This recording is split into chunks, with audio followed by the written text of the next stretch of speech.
Free খাওয়া দিন শেষ, ডিজিটাল বাংলাদেশ। আজকে আমার এক আত্মীয় কল দিছে, কল দিয়ে বলছে, বাবা তুমি কই আছো? বললাম যে আন্টি আমি তো বাসায় আছি। বললো যে নামাজ পড়ে আমাদের বাসায় এসো। বললাম আচ্ছা আন্টি আস। এসে গিয়ে দেখি যে নাস্তা টাস্তা যাই হোক খাওয়া দাওয়া ব্যবস্থা আছে। তাই আমি ভাত খাই নাই, আমি বললাম যে আমি খেয়ে আসি, আমি এমটি বসবো। বললো আচ্ছা না সমস্যা না, চা খেয়ে যাও। বললো আচ্ছা সমস্যা না, চা খাবো। বললো যে এই যে বাবা এইটা তোমার আঙ্কেল আনছিল কয়দিন আগে বিদেশ থেকে আসার সময়। বললো যে এটা কি হয়েছে না হয়েছে জানি না, কয়দিন চলছে, চলার পর অটোমেটিক বন্ধ হয়ে গেছে একটু। আমি বললাম যে এখন না, আমি আজকে তো শুক্রবার বন্ধ দোকান।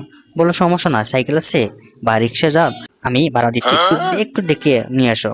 এটা না ছাড়া আন্টি একটু অচল হয়ে যায়, মাঝে মধ্যে ডায়াবেটিস বা প্রেশার এগুলো হাই হয়ে যায় না, লো হয়ে যায়, সবসময় তো ডাক্তারের কাছে যাওয়া যায় না, এই জন্য।